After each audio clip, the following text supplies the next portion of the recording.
Good morning, everyone. Happy Monday. Audio should be fine. Microphone is working. Perfect, perfect. Wish there was an easy way to put a in Twitch. There's a way to put a marker in to chat, so that way I can like cut out the starting soon screen. Unfortunately, in the mobile version, it's not in like the primary dashboard, but in a secondary. So that's really interesting. But anyways, that's all besides the point because it's Monday. We're gonna continue working on nature of code stuff. So let's go take a look at what we're gonna do today. I looked at not you, Romeo. I looked at the rest of the introduction stuff, and while some of it was interesting, I didn't see a good, easy way to do what I wanted to do with GGEZ. Specifically, the I wanted to be able to get access to every single pixel and change them, and basically create almost like a wood grain texture using the Perlin noise, which is kind of what it's designed for. But unfortunately, I didn't see anything like that in the documentation. So I guess I'm just skipping that. The closest I could think of was create a circle, a 1 pixel radius circle, or maybe half pixel radius circle on every single pixel, which would be a bit much for creating those meshes. So that's why we're skipping over and doing the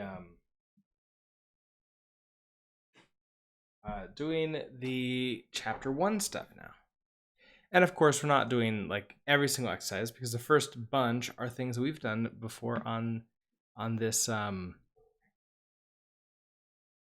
channel before. So chapter 1, vectors. So a lot of this is going to be things like just a ball bouncing around. Well, we've done it a few times, so I'm going to skip that one.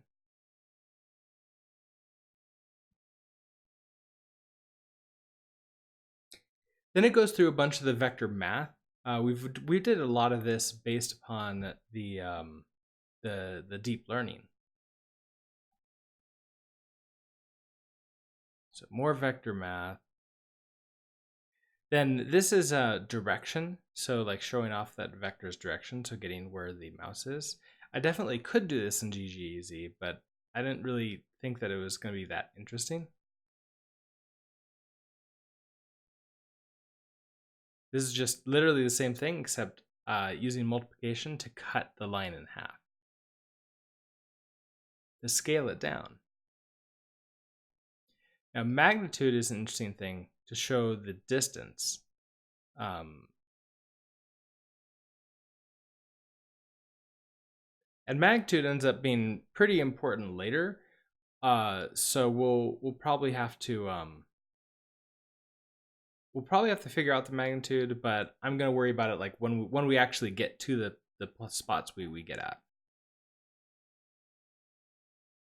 All right, so we're literally back to this. Then we have velocity added in. So we've used velocity before also, and so that's just setting, having a ball have velocity and moving. But what I want to do is add acceleration into the mix. So this is the idea of that we start with this this object and it begins moving with a velocity, but it's the acceleration that's causing the velocity to increase. So we're going to have an object with this location.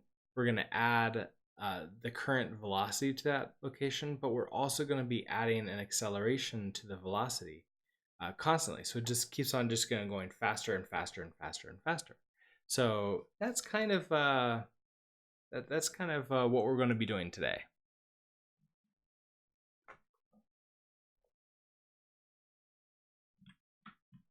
So I'll leave that over to the right.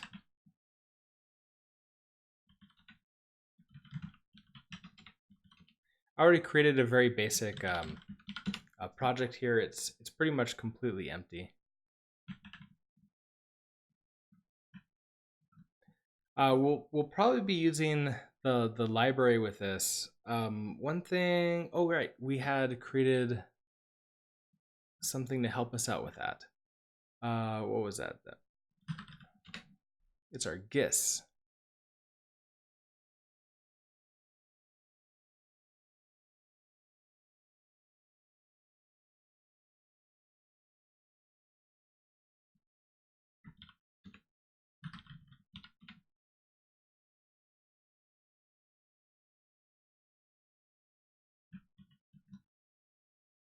All command A doesn't work as well. Okay, so we have our main.rs, so we can pull this in here.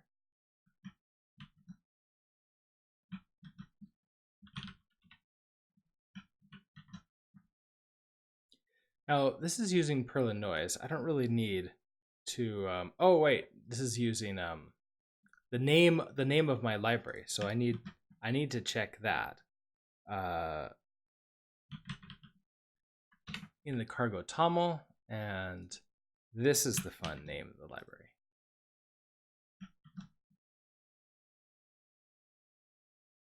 Of course, we don't have a lib file, so it's telling me that it can't find that. Also, it's unused.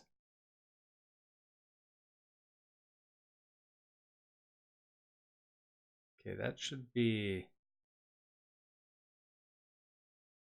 fine. It's also assuming that we have a game, that we're bringing in a game struct, which we're not right now. Miguel, good morning. The mic is done a little bit low. Okay.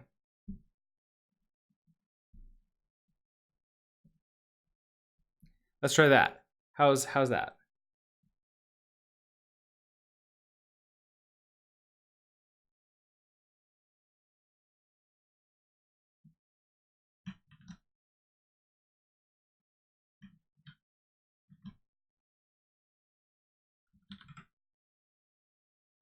Of course, I can't create the file here.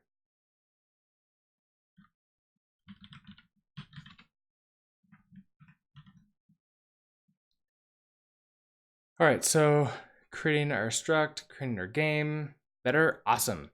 Yeah, I don't know why. Like last time on Friday, I had to turn it down a little bit. This time, I'm turning it up. I don't know really what happened, or if anything really happened, and that's just like the magic of the computers being updated or something. All right, so we have the basics here. The basics here. Let's see if we get a a blank screen.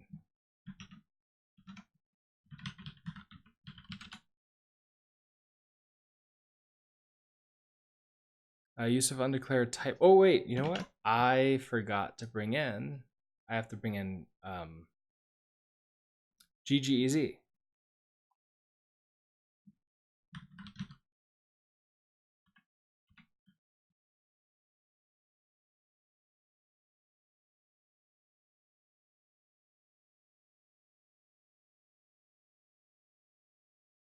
0.5.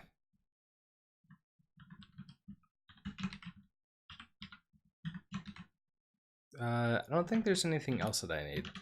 So we can get this compiling now. And that'll run for a little bit. In the meantime, I think that we can start. It won't really see these as fixed until those errors, like the compile finishes. But we can sort of like start thinking about how we want this to work.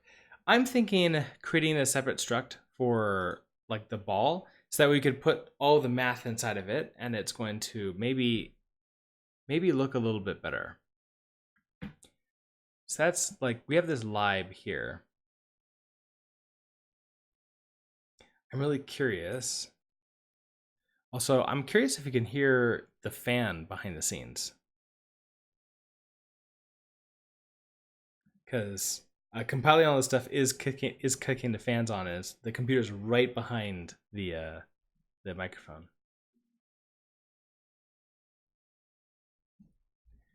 So let's create the ball. should probably call that ball.rs.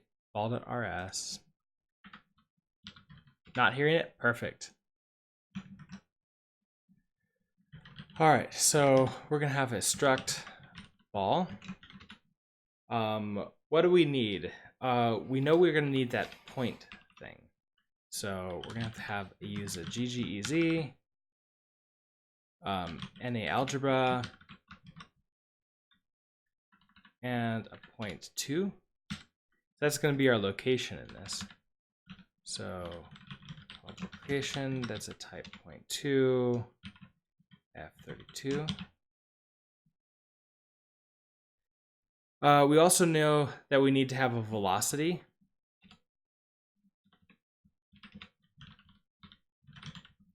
A velocity is going to be the same thing. It's also going to be a point. It has to match size with location. So that's going to be a point 2, F32. And we need an acceleration. Hey, it compiled.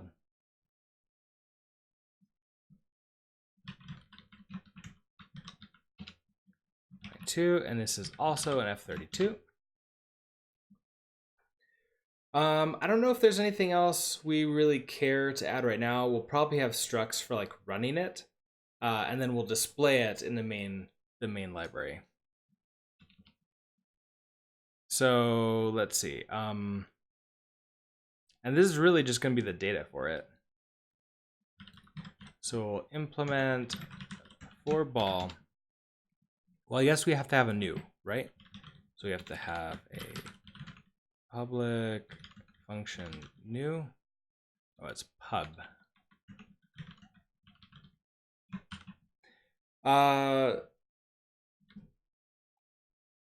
Do I care about like where this goes is, or do I want it just to be a random spot?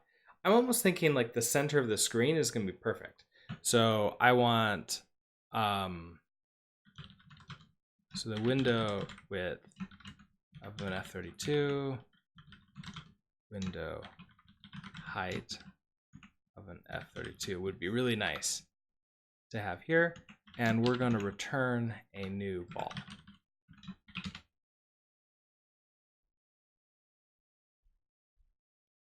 All right, so what's the location? So the location is going to be point 2, new, and so it's going to be the width divided by 2.0, and then the height divided by 2.0. We also need the velocity, so that velocity.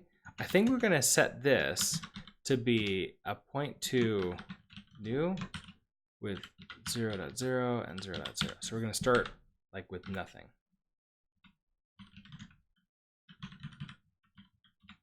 And acceleration is also going to be a point 2. And we're going to start with this with nothing too. So we're only going to be manually updating acceleration each time, each like frame, and that itself will update. Then we'll have the code to update velocity, which then updates location. Anything else that I need to care about right now? I'm not. Oh, size. We're gonna need the size. So probably radius. This also needs to be an F32.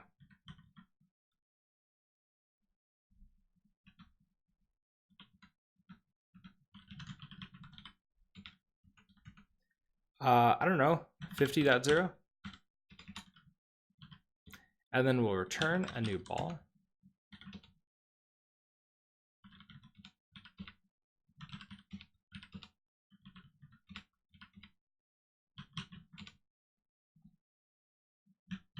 All right, so that should handle the ball here. So if we come back into the lib.rs, I think we need to use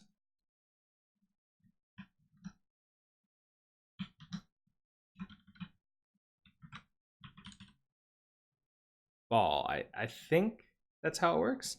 Katali, good morning.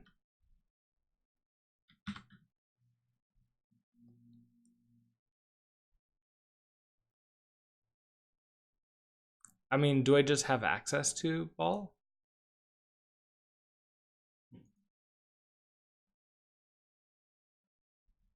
Because I have access to it here. Source library s.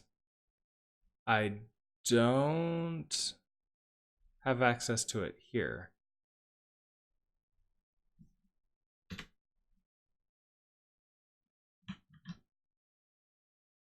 I mean, what would happen if I just used it? So, well, let's store it to begin with. So we're gonna have our like main ball, which is gonna be type ball.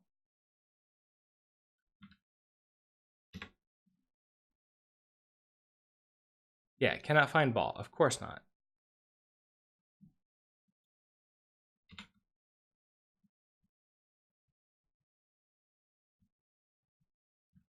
So in a library, how do I grab that? You should create an extension to do all that boilerplate. Yeah, I really should. Well, either an extension or I could create just a bunch of oh, what is it? The snippets. I can create some snippets. That might be good to do. Then I can just sort of like begin creating it and bam, it'll just sort of like set it up the way I want it to. All right. So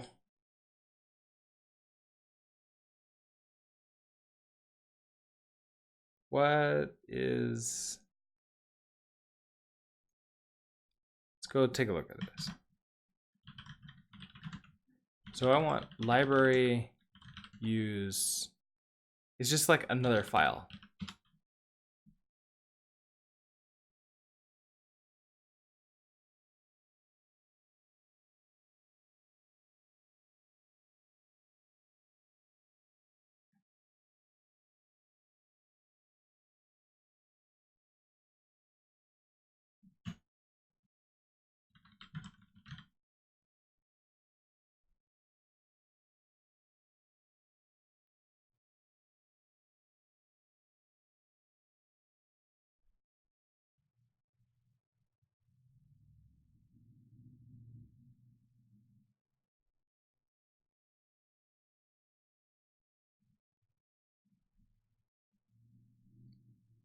Or do I need something like a lib folder with it?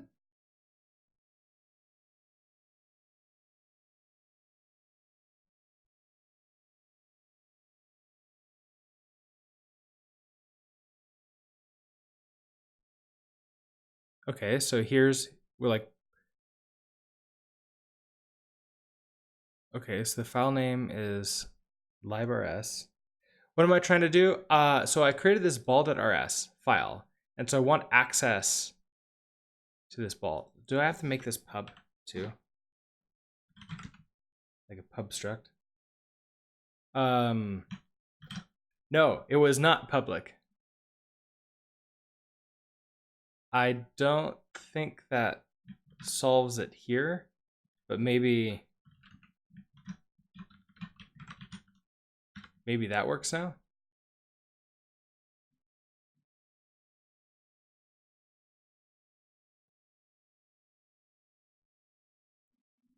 It's not happy with this.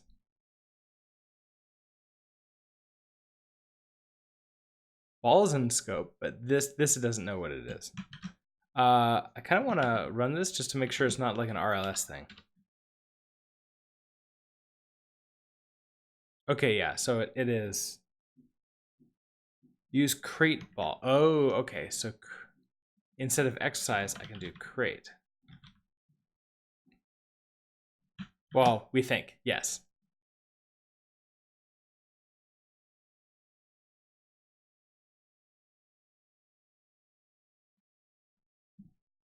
So not happy with that. I don't think I need to do. Okay, well, I think this is the right section of the book. And so if we're moving, so here's this source client RS, and we have connect there now.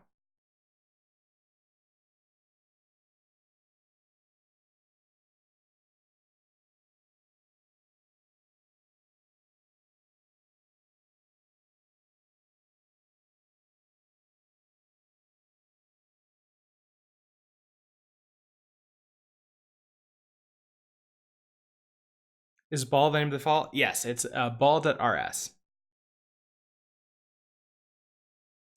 So file name, source network rs. So then we have here. Now what happens in our library now?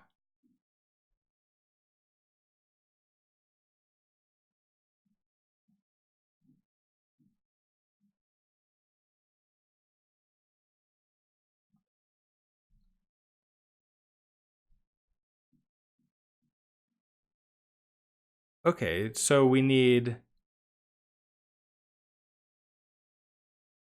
this mod, like mod, to tell it that it's a module.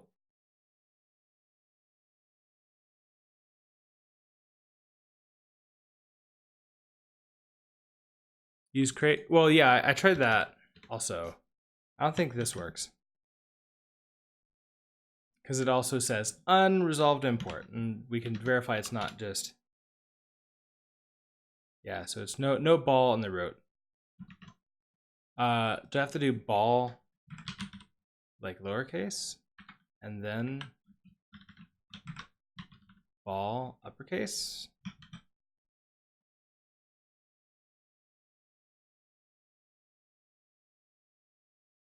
Unresolved import create ball.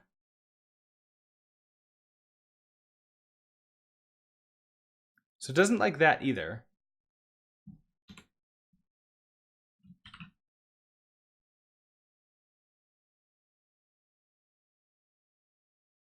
Okay. I started getting a double because I can't find ball still. Is that closer? What if I try what this thing is? And I basically say, okay, we're gonna have a mod ball.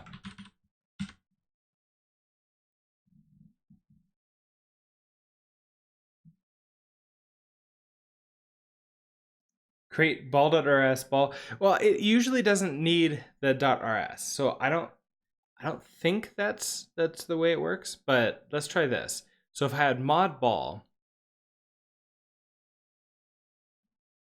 now for example, if would this be ball?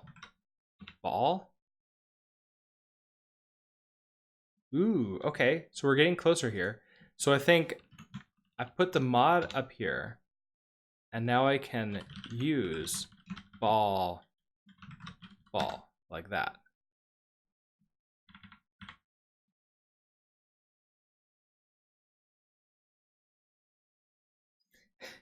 You haven't done anything with libraries in Rust since your original Rust series, or my original Rust series.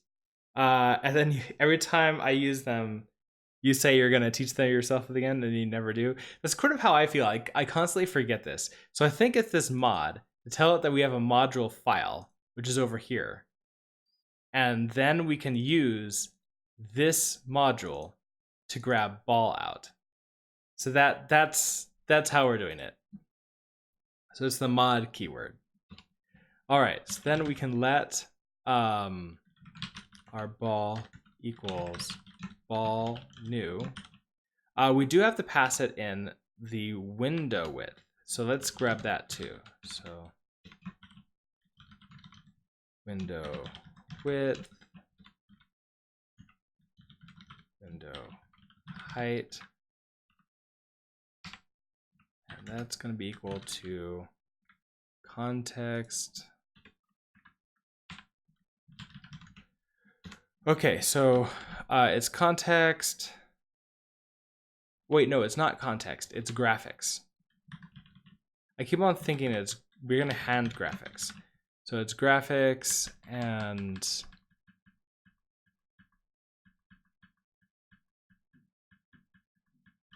it was something in here.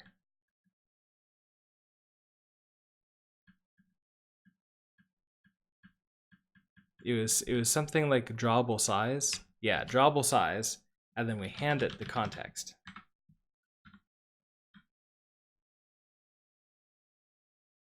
Which reminds me, I'm putting this on before I run into the problem that you need to tell me what I need to do. So now we have our window width and window height. They're F32s. So now I can pass these in. So window width, window height, and then here, our ball. All right, so we now have access to a ball that's going to be hopefully in the center of the screen, which means we need to draw it out.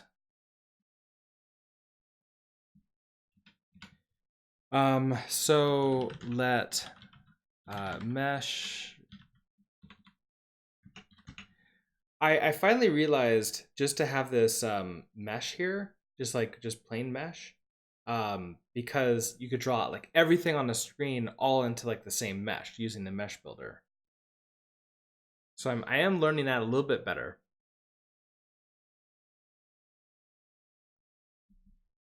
All right, so we're going to use graphics, mesh builder, new.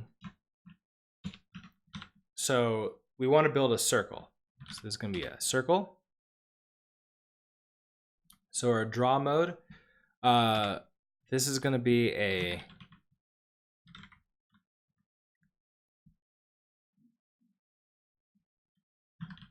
graphics, draw mode, fill. I think it's actually fill the function like that. Our point, this is going to be the location. So we're going to have self.ball.location. Our radius, self.ball.radius. Our tolerance. So this is how much space between a spot. So if we want it to be an octagon or a square, we could do that here. Or we could just say like 0.1. And then finally, a color. Let's store the color of the ball inside of here. So we need to use GGEZ. I think it's just gonna be graphics. And you are gonna be a graphics type color.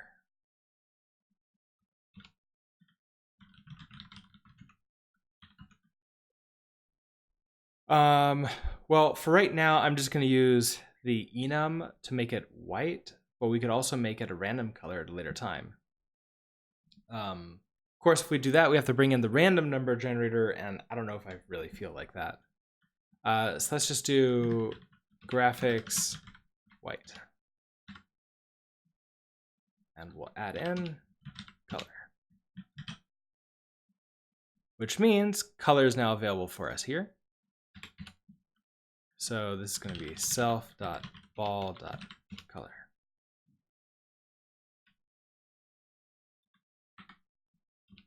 And at the end of this, we're going to build, pass in the context. I can't remember. It'll tell me if it needs to handle a failure. Okay, all those things are private inside a ball, so these all need, well, okay, location needs to be pub. Velocity is fine, acceleration is fine, radius needs to be pub, color needs to be pub.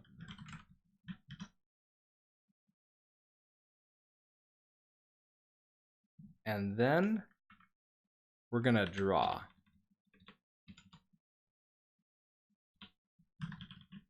So graphics,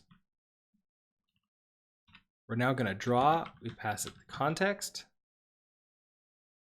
we pass it a reference to the mesh, and then the params.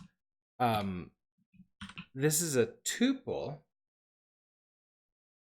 It's very interesting because it's a generic. It takes in a generic, but I've only gotten it to work with tuples, and then I have to also pass it in a point. And the point I pass in is for offsetting. So I can just offset the entire thing, or like this is how I can scale scale stuff. So I'm going to have a new point. So I need a point.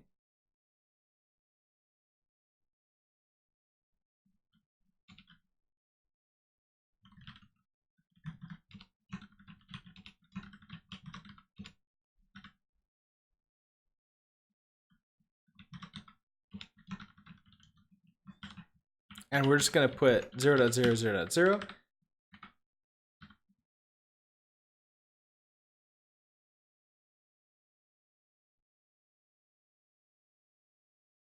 Okay, so it has a result. So we're going to question mark this. Oh, and then after this, it's a comma because there's like another value that we kind of have to pass in, sort of. What else is upset here?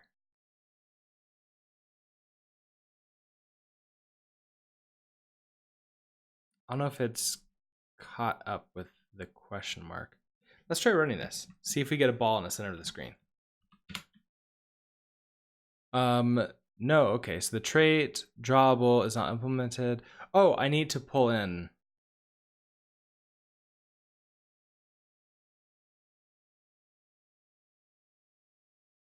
I need to pull in the proper things here.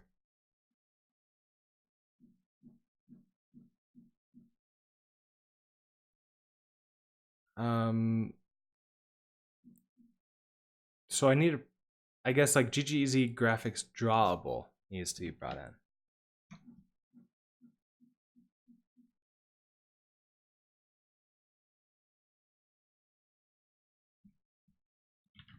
Is drawable here? No.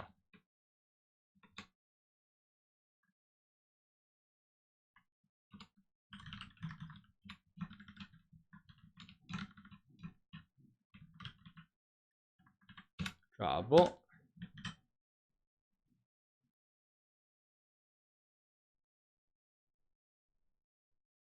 Oh, so it doesn't, it's not using that.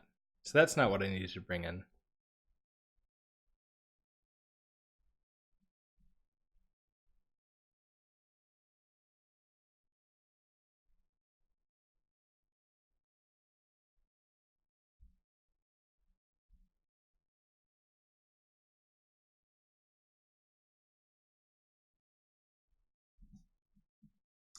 Well, I guess I can go and look up the documentation for the drawable and see what I'm missing.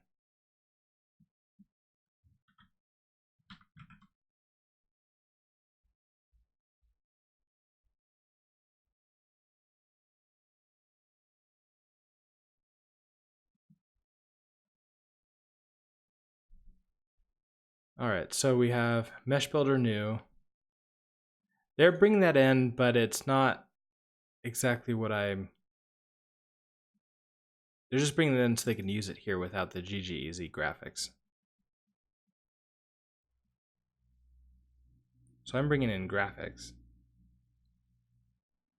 They're building that. Oh, a question mark at the end of each of these. That's what's going on.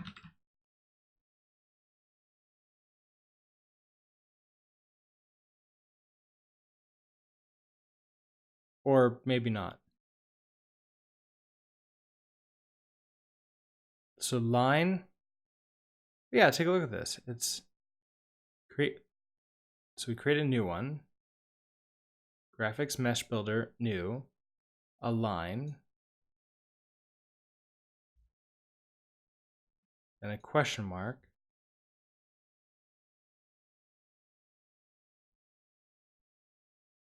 Oh, only line has that. Circle does not. Okay.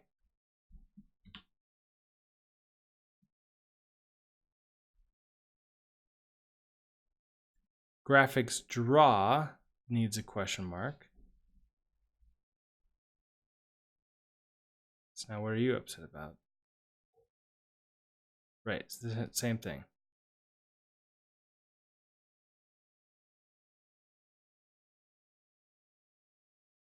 Build context. So you need to be a question mark here.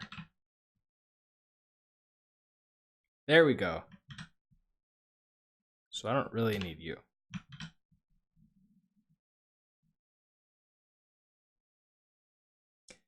So theoretically, we should have a ball in the center of the screen.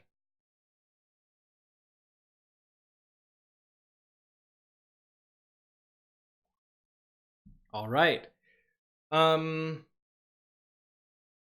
Maybe a little bit smaller. A ball, yes. Also, Tele Dixty. Good morning. Welcome to the stream. Let's make it a little bit smaller, maybe like, I don't know, 30. Is white's pretty jarring. I can create a new color and just like manually assign it. First time catching a live stream, awesome. Well, I'm glad you're able to catch it. What colors? Give me shout out some numbers and I'll put them in as colors. So this is gonna be color new.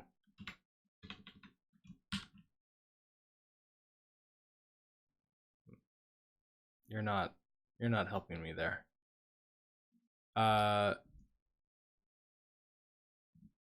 Search color.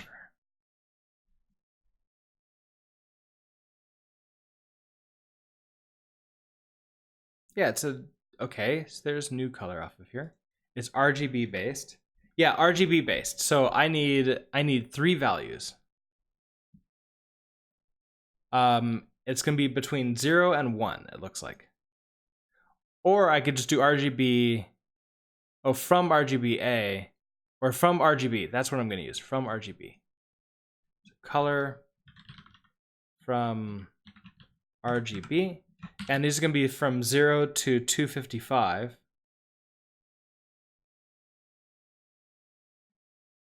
And set the colors.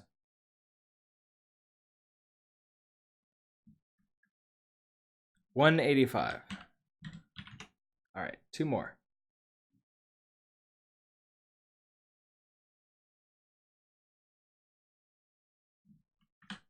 So that will give us that. The color will go into here. 210.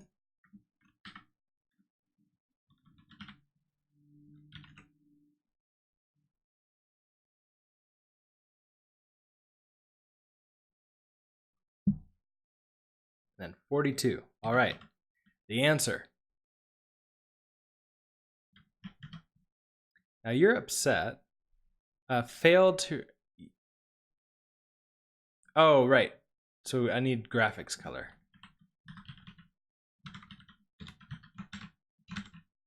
There. That should work.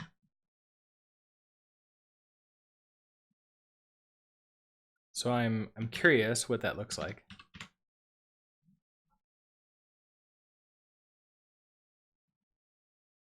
Hey, a nice sort of like kind of yellowish, but it's a little bit more muted, and so it's going to be easier to look at.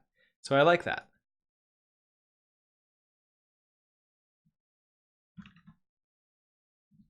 All right. So we have our ball. We have it in a center. We now just need to start applying the velocity to it and the acceleration. So what I'm thinking of is every update, we need to have like every update we need to increase our velocity. So like increase the gas, and then just have it move.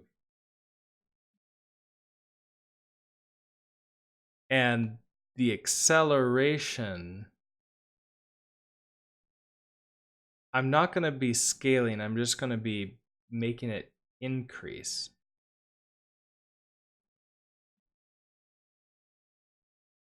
So I'm wondering if this should really be a point or an F32 and I just apply it by adding it to both.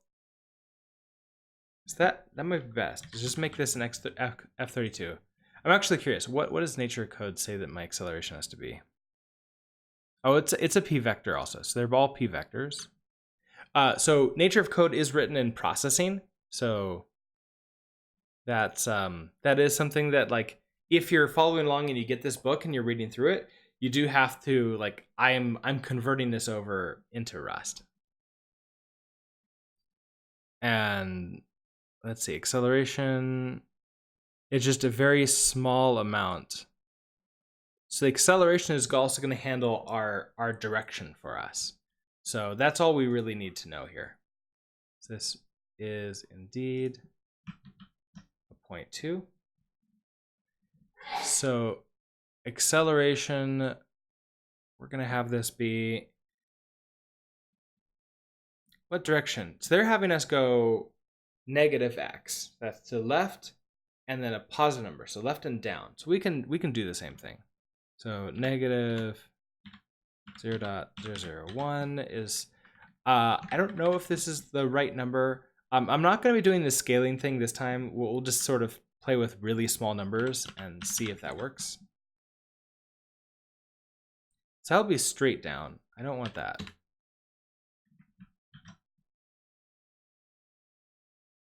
But I need another function in here. So a pub function, so we can have an update. I don't think we need to take anything in here, and it's not going to return anything. Oh, wait. You know what we need to take? We need to take a mutable reference to self.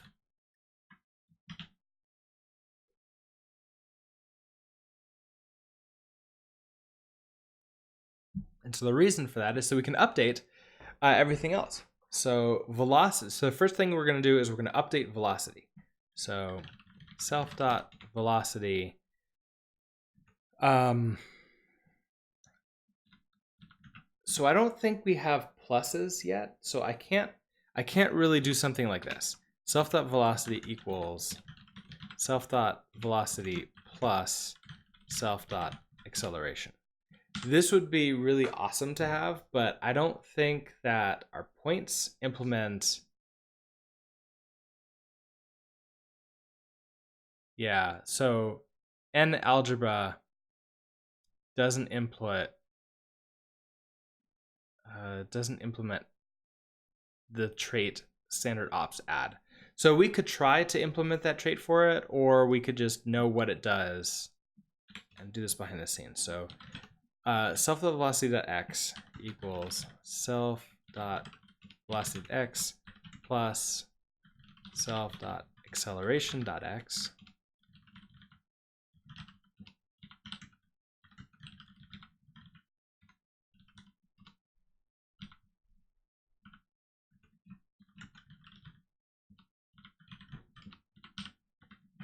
So we're just going to add the two together. So the x and the y get added. And then we need to, so that's updating there. We need to now update the location. So it's going to be exactly the same.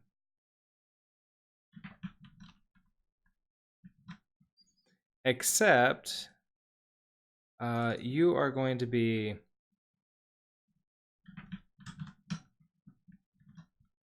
location. And then instead of acceleration here, this is going to be velocity. So now we're going to add the velocity to the location.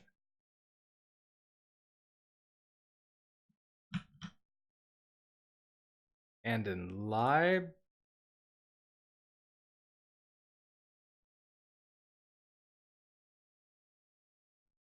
okay, I know you're not used, so that's fine.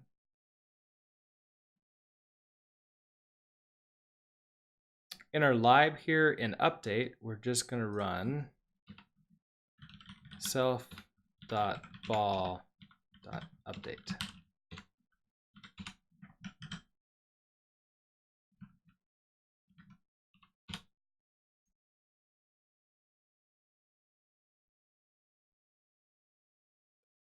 That moved maybe a little bit too fast. So we need that, we need that number to be a little bit smaller.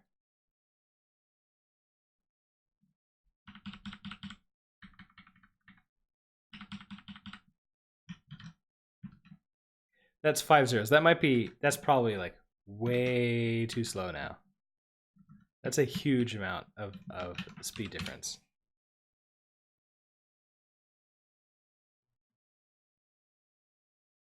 So I can actually see it. It is moving.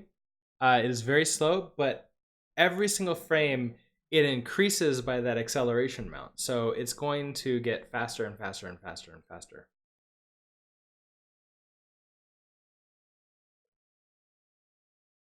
And the next part of this challenge is to make it so when it goes off the screen to the bottom, it moves up to the top and then continues on.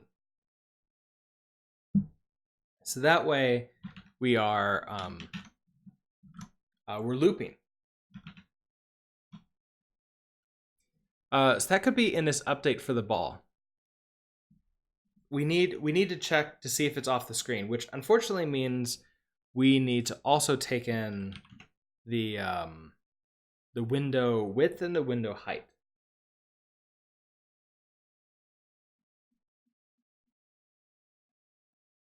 Yeah, unfortunately, I think that would be best to do here. I don't know. So I'm thinking about whether or not should the ball be aware of the the canvas in update here, so that way it sort of changes around, or should I leave the ball alone and instead it gets in update here we could have like another function to check, hey, are you off the screen, and then it resets the ball's location with a new spot. Because I do have, so regardless, I'm going to have to track this here. So let's have window width. So this is an F32.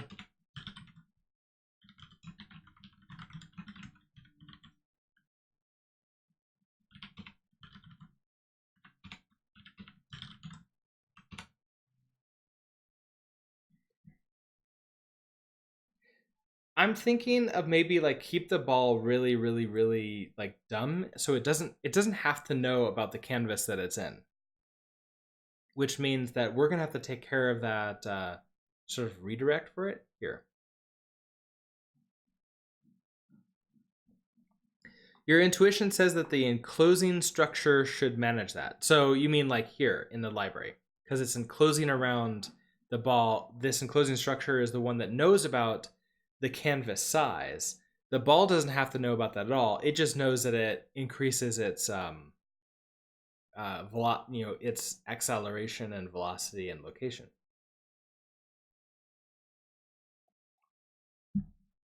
Yeah, okay. We're on the same page here. So we have self.ball.update, and now we need to check to see, is the ball off the screen to the bottom. Now I'm almost thinking we could have that as a function. Well, let's do it all right here, and then we can redo a function. So if self.ball.location so this is gonna be the y. Now we want it off the bottom of the screen, so we want the top part of the ball to be below. So that's going to be the y minus self.ball.radius. So if that is greater than self.window height, now we know we're off the bottom of the ball, so we need to reset the y only. So that will be self.ball.location.y, and we're going to set this equal to basically 0 minus I think I can just set this to minus self.ball.radius. I don't know if I can do that or if I need like 0.0. Yeah, 0 dot. I think this works. Let's find out if this now moves to the bottom. Like, we'll go up and down.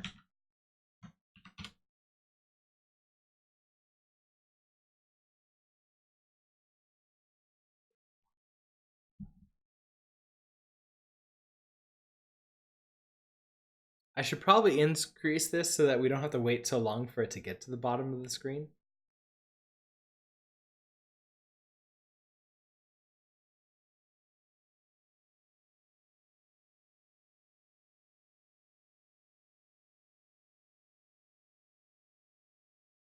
Hey, and there it is. So now it appears at the top and then just comes straight on down. So it's going to increase in speed forever. So it's eventually going to go so fast that we couldn't possibly see it. But we're going to run into a problem where now when it gets to the left side, it's not going to clip off. So I will leave this running to the right so we can see that. And let's see if I can make this work. I think this is another if, because it's possible for it to like be in the corner and exactly have what I want it to be. So our ball the location dot x. So if that plus, because it's to the right, so that plus self dot ball dot velocity, if that is less than 0, then self.ball.location.x, we'll set this equal to self dot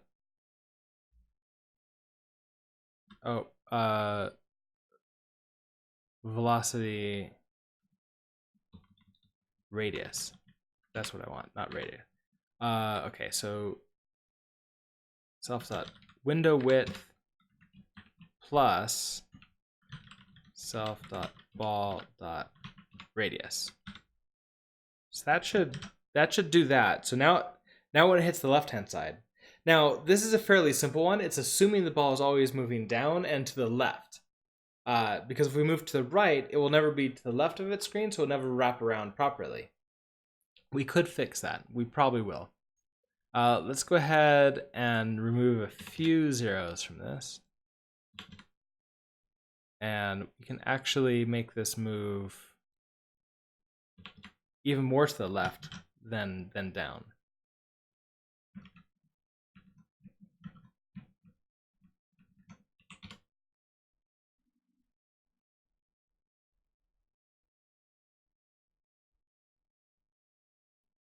And there we go. An infinitely increasing in speed ball.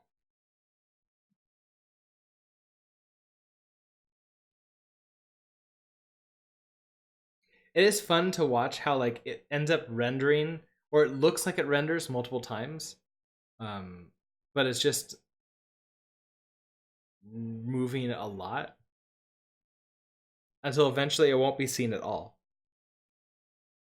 Now it could get a cap on the speed, so it can never go like so fast that it reaches this point. Look at that, it looks like it's going backwards now.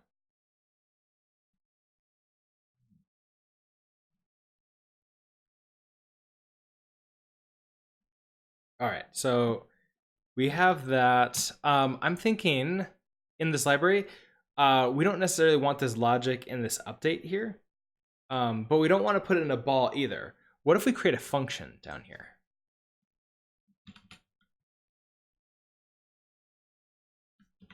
It would actually probably be a function in the game itself. So we can implement game,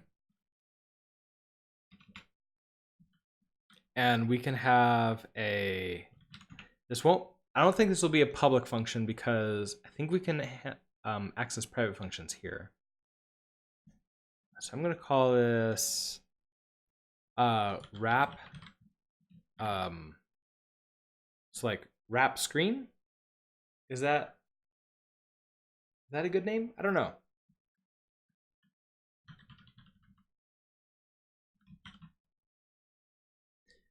So what do we want? Well, we want a mutable reference to self.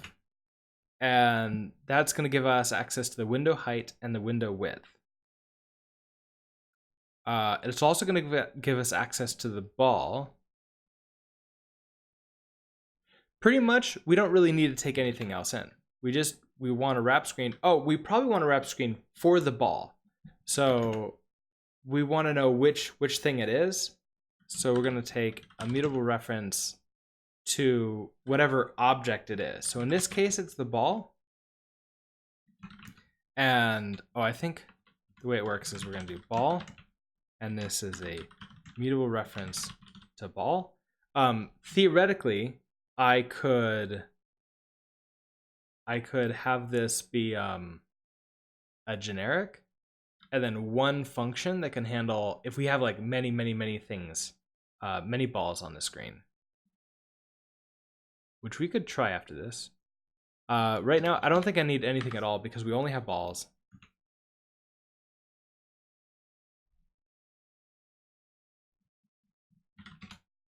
We're not going to return anything. We're going to move all this logic into here. And now we're just going to call self.wrap screen like that.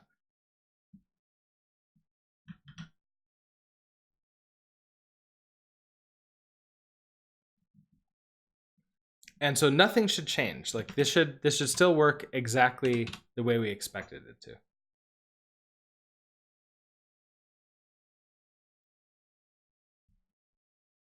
All right, perfect.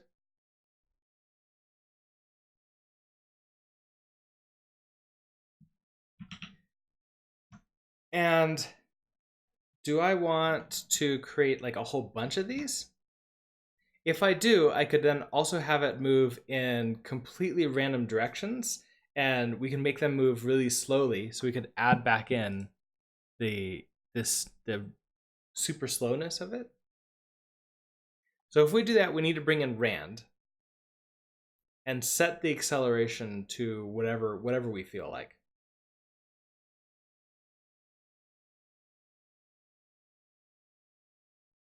Now, something that's also really interesting is that what would happen if we changed the acceleration in the middle of this going on? It would just attempt to change its direction.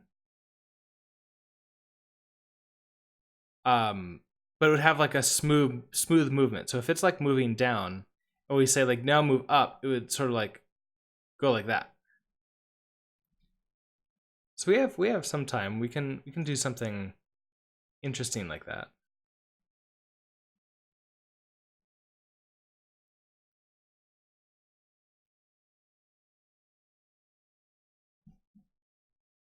What if I trying to decide which one of those to do? Do you want to see any one of those? Like either multiple balls on the screen, just doing the same thing, or random accelerations, or maybe like a random change of acceleration.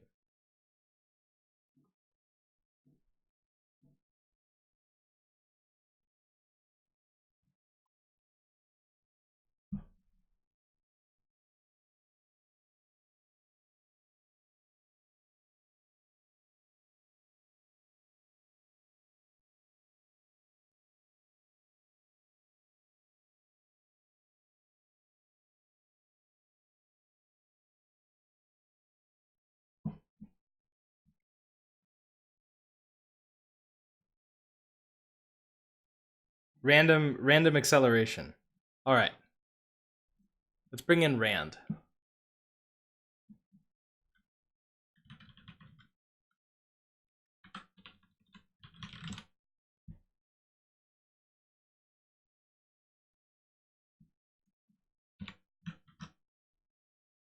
To make the ball do funky movements? Yeah, definitely. So as it accelerates, so what we can do is we can choose a random direction it's going to go, and then we can scale that up by a certain number. So that way it's always increasing in speed. As it also tries to turn in random directions. That might be interesting too. Okay, so we're gonna bring in rand. We also, you don't have your,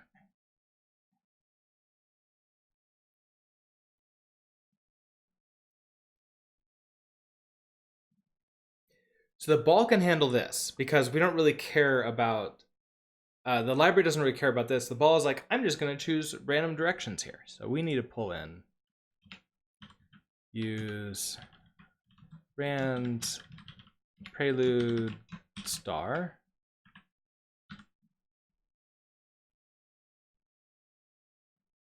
So I don't need to generate a Boolean. We do want to do this. So we'll generate a float between 0 and 1.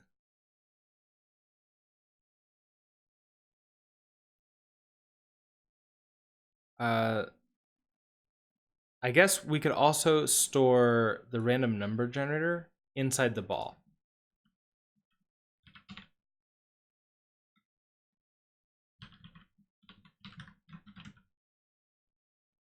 So what type is, oh, this is like a type thread range, isn't it? So it's, yeah, thread range.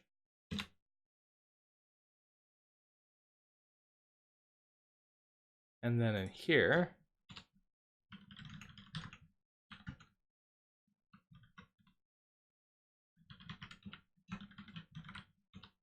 thread RNG. Okay, so we're gonna keep that, then we'll store it.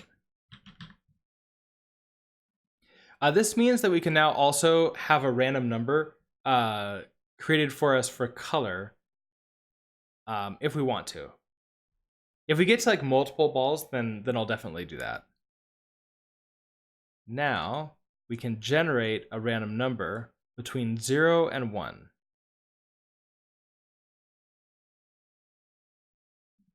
And then we can scale that up to whatever we feel like.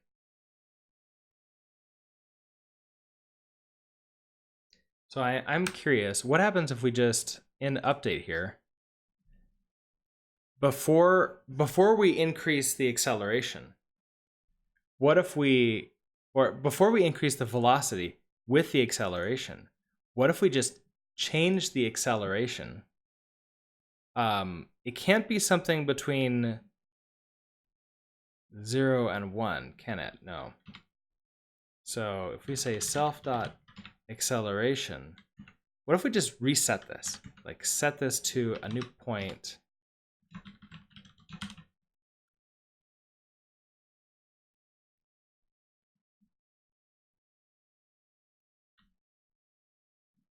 I guess we want to do this as x and y. So acceleration.x, we're going to set this to self.rng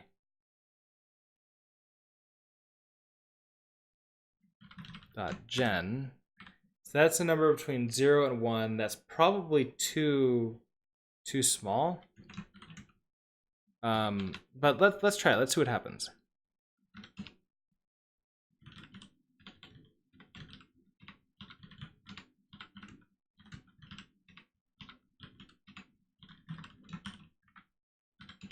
So the x and y will now be completely random numbers between 0 and 1, which I think is too small. So this acceleration, we don't really care. It's like, it's not being used. It's just being reset every single frame. I'm guessing it's just going to be like bouncing around like that, and it's not really going to be doing what we expect it to do.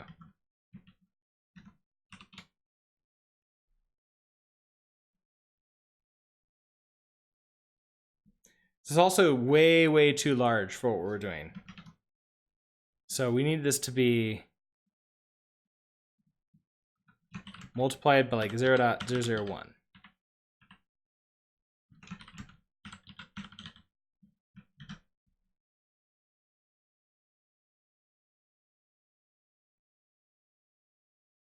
If there was a way to get the range directly, you might be right.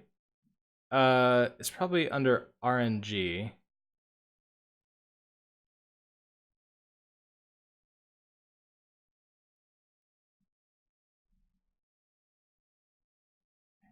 Where was not all crates, just rand.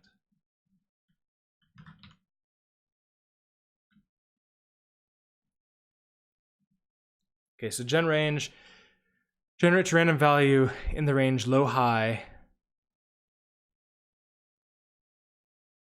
Okay, gen range. So let's try that.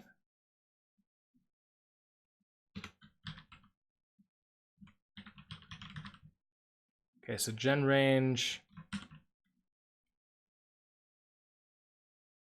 Then we're gonna have the low. They're all typed, so 0.00 001. And we could have this be a negative, like that, and then a positive, 0.0001.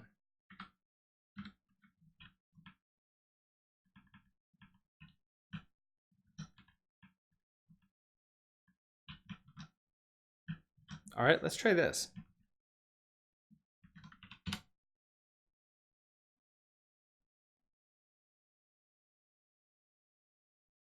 So it moves. It's sort of like a random walker now. Every single frame is trying to move in random directions.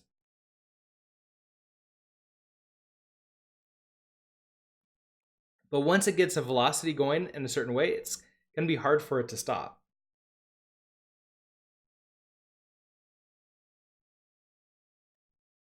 And this one just happens to be going down and to the right.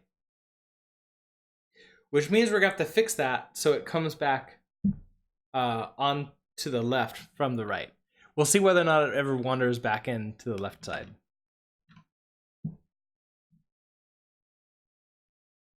So here is this, if the ball location, well, so we know that this is, it can only be going off the bottom or the top. It can't be going in both directions. Is it going to be going faster and faster? Yes, but only if it's going in the same direction. So if it chooses a random direction in the opposite way, so if it's saying I want to go down and then suddenly it's like I want to go up, that will slow it down. But if it says like I want to go down and the next time it's I want to go down again, that goes faster. So else if self.ball.location.y. So this was off the bottom, so off the top is going to be plus self.ball.radius if that is less than 0.0. And then self.ball.location.y equals a negative self. Actually, no, it's going to be on the bottom. So it's going to be just self.ball.radius. And the exact same thing down here. Self.ball.location.x minus self.ball.radius if that's greater than self.window width, then self.ball.location.x, we're going to set this equal to self.window width plus, wait, no, this is off the right, so it's just going to be the negative self.ball.radius. There. That should now make it wrap around properly. And now we can see if it gets slower or if it just fights against itself. So Perlin noise would actually be nice here because it wouldn't ever be like exactly the opposite of itself.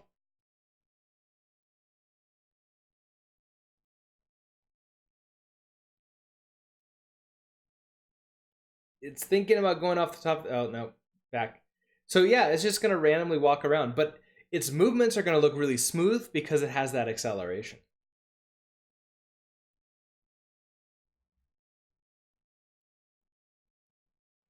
And so we have like 15 more minutes. I could try to implement a vector of these balls. So what would happen if I do that?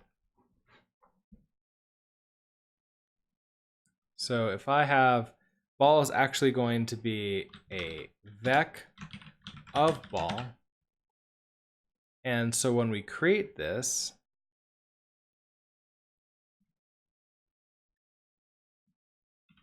we want this will be balls.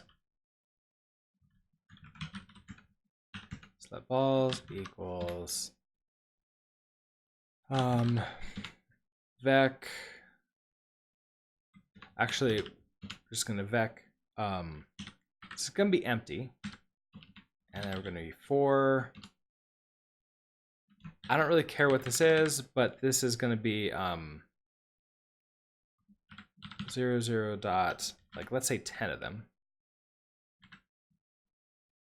Then I want to say balls dot push, and here's where we're going to create a new ball.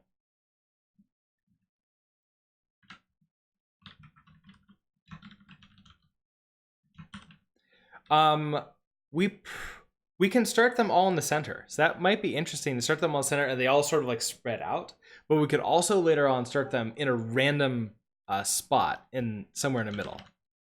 So random width, window height.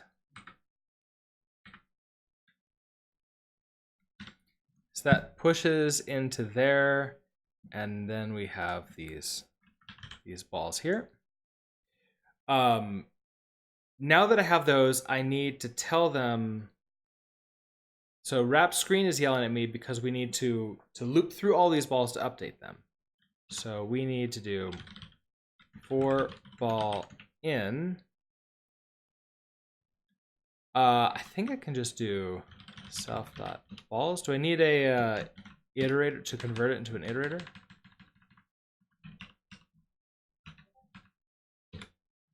Hey, I don't want you up. I don't think you're able to hear that, but my Discord sound went off. Is this no field ball on type mute game?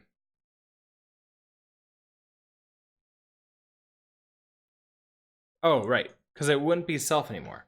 It would now just be ball. So we can, stop it. Instead of self.ball,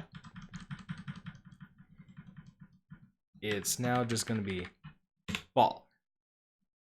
And this probably is going to have to be, oh no, mutable reference. I already have the mutable reference.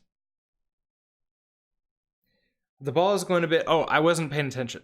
Oh, it is. When it goes to the top, it should be going to the bottom. So I did screw this up a little bit. We can fix this right here. So if the ball is, so minus radius is greater than, okay, so this one. If the ball location plus ball radius is less than 0.0, so that's at the top, we want the ball location y to be ball.radius. Well, no, we want it to be self.window height plus ball radius. That's what we want. So yeah, I kind of screwed that one up. That should now be fine down here. Instead of self.ball.update, this can now be self.balls update. Oh wait, you know what? I have to loop through here too. So for ball in self.balls, we're gonna ball dot update, and then self wrap screen. That should work fine too. And then here in this mesh. So here's where it's going to get interesting. I have a single mesh that's creating this. I haven't tried this before. I think I can just take this mesh and keep on adding functions to it. So what would happen if I do this?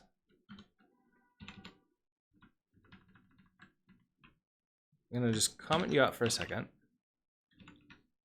Now, for ball in self.balls, so this will give us our ball. Now, can I do mesh dot circle? So we'll have our draw mode first. Actually, you know what? This is...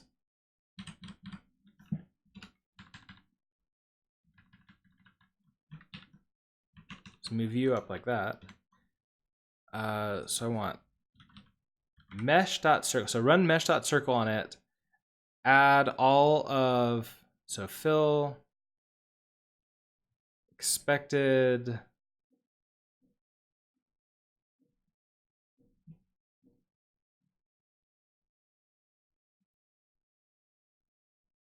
Oh, can I call like mesh equals?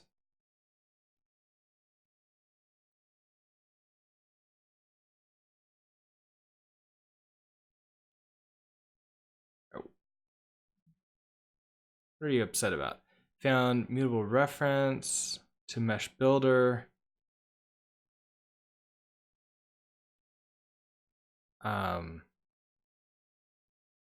Expected struct, unmutable reference.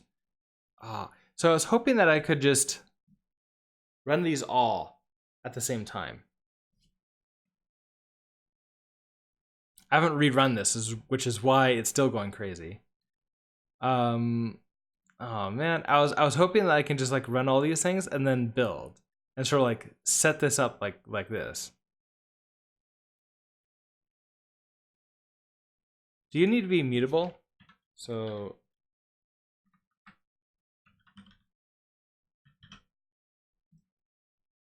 I don't think that's the problem though.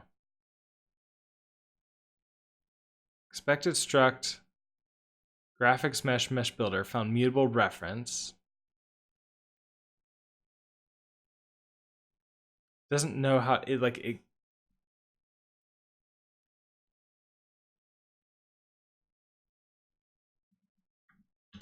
I don't think I can dereference it.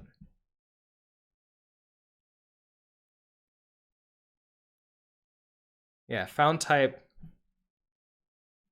reference mute. And is that because I did my mesh here? So I would need to figure out how to like add these in. Now my other choice is to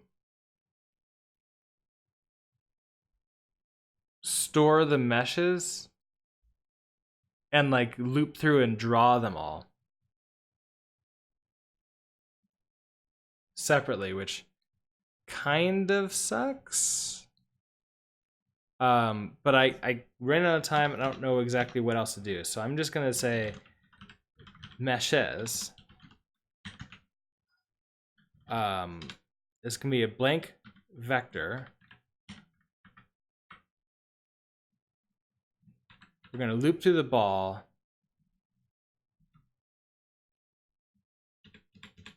And we'll just say, okay, the meshes dot push. And we're gonna push this entire thing into it. So it's gonna be graphics, mesh builder new.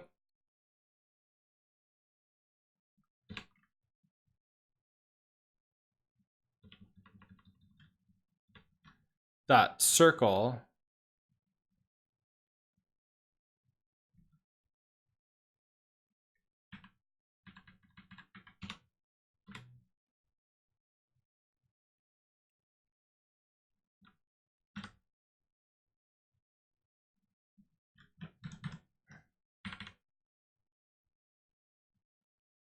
Meshish.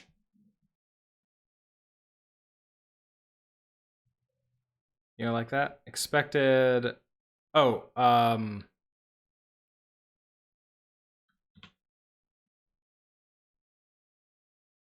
right, because I can't push with a semicolon.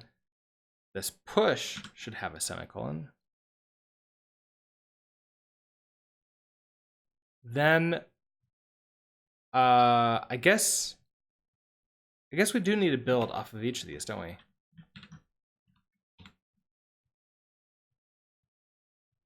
So that will be built meshes. No method name build. Oh, that needs to be in here.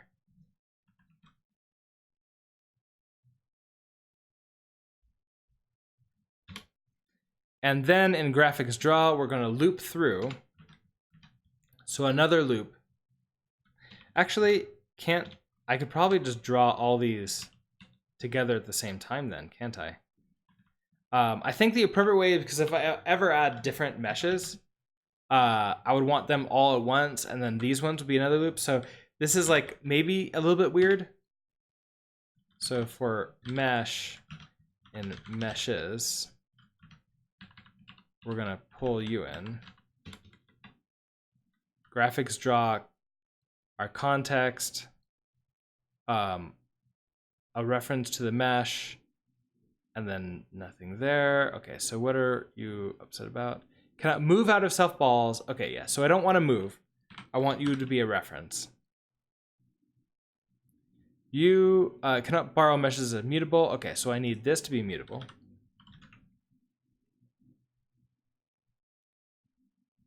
So I've got that. How about you? What are you upset about? Cannot move out of self balls, which is behind a mutable reference. Okay, yeah, so this is another. Grab this as a reference. Ball.update. Cannot borrow a dereference ball as mutable. It is behind. So data cannot be. Oh, okay. So I can't run this like that. So that's gonna be interesting. I can't dereference this, and I don't think I can just like. I don't think I can just like reference it like that. No, because that makes it more upset. I don't think I can dereference it. It's already dereferenced. Cannot borrow a ball is mutable. This is behind a reference. Ball is a reference. The data it refers to cannot be borrowed as mutable. And of course, then we have the same problem here. So, oh, just borrow keyword? Jappy Jappy. Let's try that out.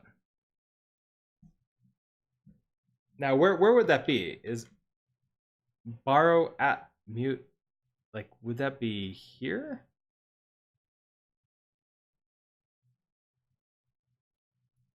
For ball in mute self balls. Oh, okay. Interesting. I've not used the mute keyword inside of here. Let's try that. Hey, that seems to work. So no errors down there. And then we have this one error. So this needs to be mutable here.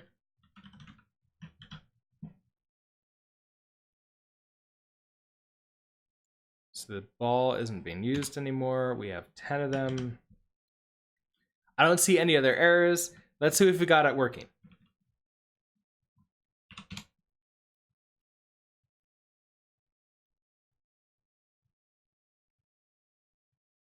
We do have it working, and we need to change the color and the size of everything really quickly. So in the ball, let's make the size like, I don't know, 5. To make it really small. Maybe we'll go 10. And the color, we can now do this RNG up here. And so we can generate 3 colors. So let red equals RNG dot gen range 0 to 56.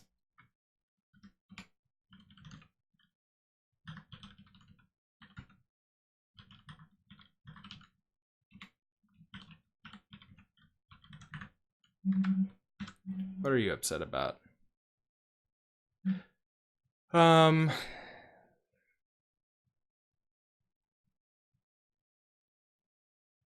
Exclusive high, okay. Oh, do I need to tell it what type? All right, give me a second. Let blue equals RNG dot gen range 0 to 56. And now you'll know your types. And this will then be red, green, blue. Now you should be able to figure out the types. Oh, so it can't, we need this to be mutable.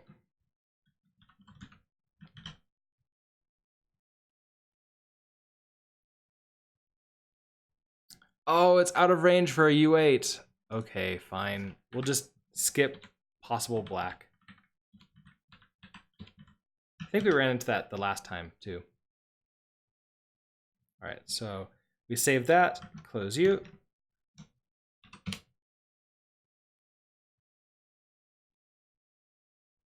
And now all of our balls start out, they have random colors and they're all moving in random directions.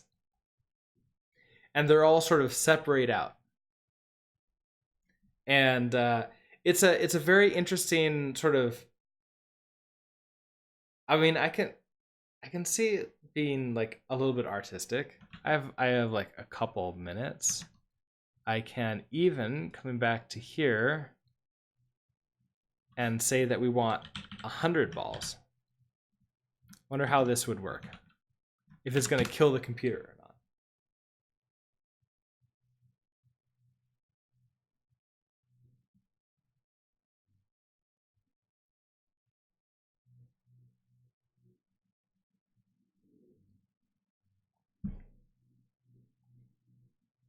It is killing the computer, because normally it was moving a lot faster, but now the frame rate has dropped to almost nothing, I believe. It's having a lot of trouble with this many, so let's probably not do that. We could try 50.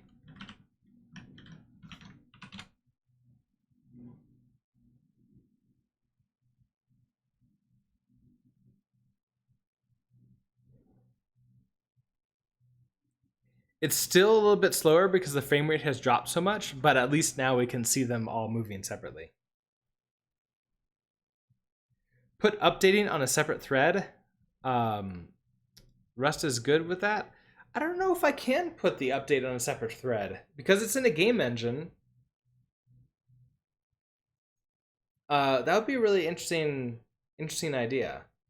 So like, can I take something that like the game engine is expecting to be on the same thread and throw that into a different thread? Oh wait, you're thinking about throw not the game engine's update, but my update for the ball. This update. No, not this update.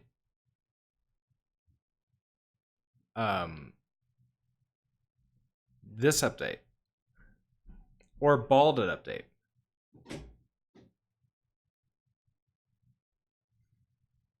I could see doing that. I am out of time, so I don't have time to do that right now. But if any of you want to try doing that and doing a pull request, I'd be happy to bring that in. Let me first of all throw all these in here. Lots of balls randomly moving around. I'll push that up and I'll get the, let me see if I can do Firefox. I don't have the chat open on this computer. Wasn't there a function for repeated random number generators as an optimization? There is. Although like one of the optimizations was just to store the random number generator. So I'm doing that. The other optimization is to use distributed, I think.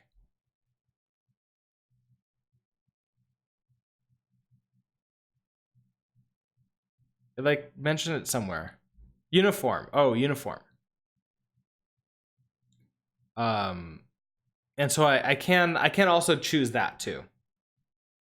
It's like there's lots of ways to go about this. Where is my hub? Oh, of course, you forgot who I am.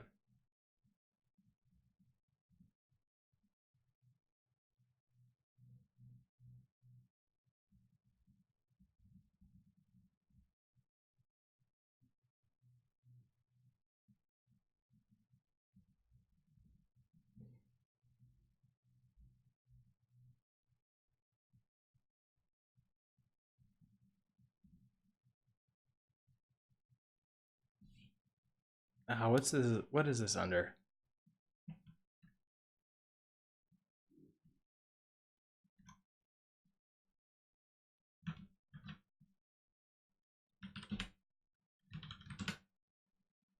Oh, dash.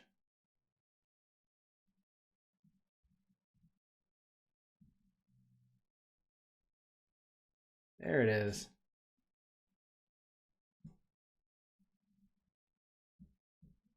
Now, am I still logged into Twitch in this computer? That's the real question. No, I'm not. Okay. All right, I'm gonna have to find it on my phone.